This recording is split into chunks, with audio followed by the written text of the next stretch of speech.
Fala pessoal, tudo bom? Meu nome é Rodrigo Toledo. Hoje eu vou falar sobre a troca do meu MacBook Pro por um Mac Mini depois de uma semana de uso. Será que valeu a pena realmente trocar um notebook pelo computador mais compacto da Apple?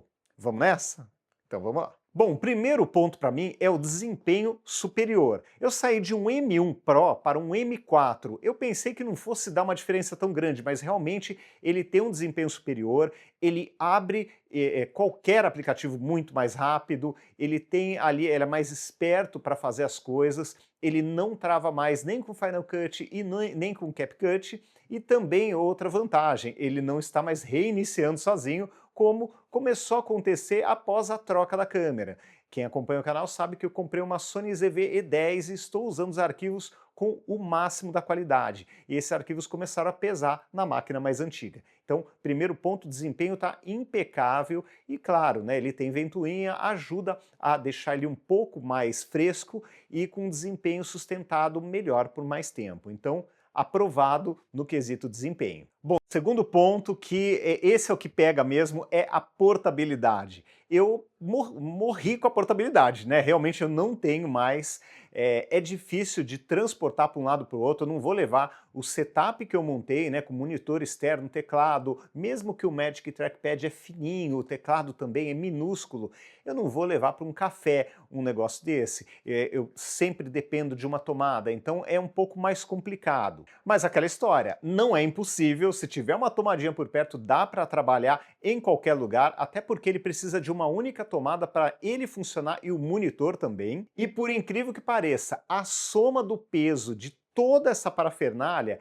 ela fica por volta de 500 gramas mais leve do que o MacBook Pro de 16 polegadas com a sua fonte que vem na caixa. Ou seja, é um setup bem mais leve e é mais compacto também porque ele é pequenininho, então é super fácil de transportar. Você coloca numa mochila, você mal sente, parece que você está com um notebook normal e a mochila fica super tranquila.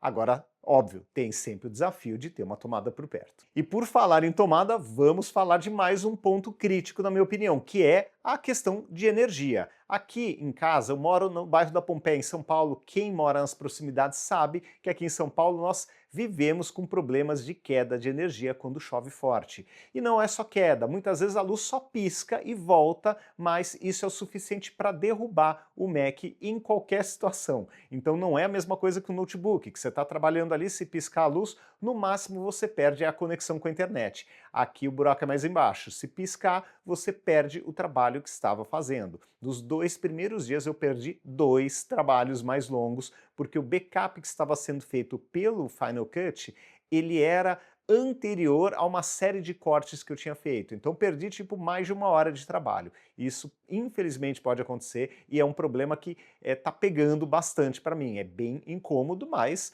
assim, não tem muito o que fazer, né? A troca foi feita, eu tenho que encarar essa nova realidade. Outro ponto complicado é o áudio. O áudio do MacBook Pro de 16 polegadas é o melhor áudio que existe para um notebook. Quem já usou ou que seja, testou numa loja, sabe que ele é encorpado, ele tem médios, graves, agudos, os graves são bem potentes, então é um som bem legal de ouvir. Você não precisa nem ligar nada ali, colocar um fone de ouvido, a não ser que você esteja num lugar que você precisa, né, manter o silêncio, mas você tem um som de primeira. E com o Mac Mini, o que acontece? Ele tem um alto-falante bem sem vergonha na parte de baixo, então não tem grave, não tem médio, não tem agudo, parece um radinho velho, e ali ele está fazendo só a função basicamente de te entregar notificações e algum tipo de áudio. Então eu fico obrigado a sempre ter um fone de ouvido por perto porque é triste o volume e a qualidade dele. Sem contar que você tem que colocar ele exatamente atrás do monitor, porque se ele estiver para o lado, que é como eu gosto de usar, você só ouve o som vindo de um dos lados e é muito esquisito para quem está acostumado a ouvir o som estéreo vindo de frente de um notebook. Então é um ponto que realmente pega também, é um pouco complicado, mas nada que um fone de ouvido não resolva. Outro ponto que muita gente perguntou com relação às câmeras, né? Porque ele não tem a câmera, na verdade. Ele não tem câmera ali e para fazer uma videoconferência, uma videochamada, como é que vai fazer? Bom, há muito tempo eu já venho usando como câmera de videoconferência o iPhone, porque tem uma qualidade muito superior. Então isso não é um ponto que me atrapalhou a vida.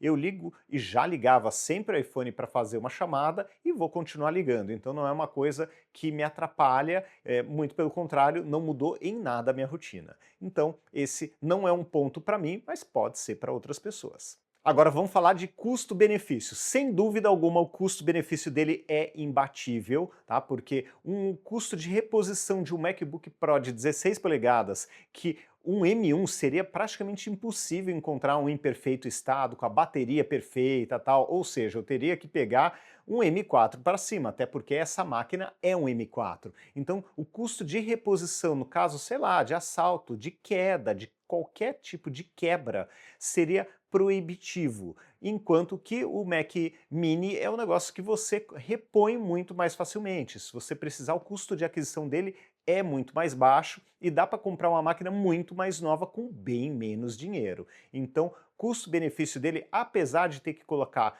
um monitor, teclado, mouse, não é um custo-benefício proibitivo e ele fica mais barato do que qualquer outra máquina da Apple, mesmo na soma de todos esses equipamentos. Então, eu diria que ele, além de ser a porta de entrada da Apple para quem quer um computador e não quer gastar tanto dinheiro e quer um bom desempenho, ele ainda, no caso de uma emergência, ele pode ser reposto de uma maneira muito mais tranquila do que um notebook.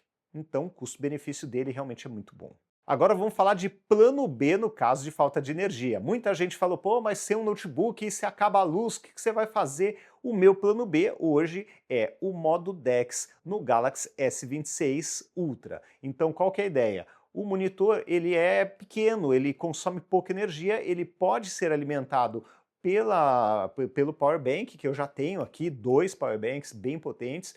Então, no caso de falta de energia, esse power bank vai sustentar por horas tanto esse monitor quanto o Galaxy S26 Ultra e ainda o teclado e o mouse é o mesmo que eu já estou usando, então eu posso usar tranquilamente, né? Só o mouse que eu prefiro no DeX usar um outro mouse que é um da Logitech pequenininho, porque ele pode ser pareado com 3 equipamentos diferentes e o Magic Trackpad ele está vinculado somente ao Mac Mini, tá? Então essa seria a única diferença e claro, né, eu não teria como editar vídeo da Sony ZV-10 Mark II no modo DeX, é impossível, tá? Ela nem reconhece o tipo de arquivo que é gerado por essa câmera. Então, nesse caso de emergência, eu faria trabalhos de roteiros, trabalhos administrativos, trabalhos de escrita e de planejamento de trabalho, um monte de coisa diferente da edição, mas dá para fazer bastante coisa. É o ideal? Não, mas resolveria no caso de uma emergência. Agora, a conclusão depois de uma semana de uso é a seguinte: eu vou permanecer com esse setup, vou esperar chegar a basezinha ali que vai ter o leitor de cartões integrado, vou ter mais 512 de armazenamento dentro dessa base, que ela fica perfeitinha embaixo do Mac, então eu vou esperar esse upgrade e vou usar durante um tempo e caso realmente fique complicado, eu sinta muita falta de ter um notebook, aí eu vou planejar com calma a minha compra, né, de um MacBook Air com o chip M5, 24 de RAM e entre 512 e 1 TB de armazenamento, que aí a ideia é ficar sossegado por um bom tempo, mesmo que seja uma máquina Air e não uma Pro, mas assim, é uma forma de fazer um bom upgrade, manter um desempenho até bem melhor do que essa máquina, né, com M5 e 24 de RAM, o desempenho vai ser consideravelmente superior, mas ao mesmo tempo com uma máquina super portátil. Claro, tem algumas perdas quando se compara com o modelo Pro, mas a diferença de preço eu acho que com certeza justifica, além de você sair de casa quando for necessário com um equipamento muito mais leve e mais barato do que um Pro. Bom, pessoal, então é isso. Queria saber de vocês o que vocês acham dessa história, se alguém está planejando comprar um Mini e, assim, o que eu posso deixar de recomendação é que se você tem um cantinho ali de trabalho na sua casa, uma área, um monitor ali fácil, eu acho que vale a pena, é uma boa, uma belíssima porta de entrada para quem quer ter um computador da Apple e não quer gastar uma fortuna. tá bom? Então é isso, um grande abraço para vocês, até o próximo vídeo. Tchau, tchau.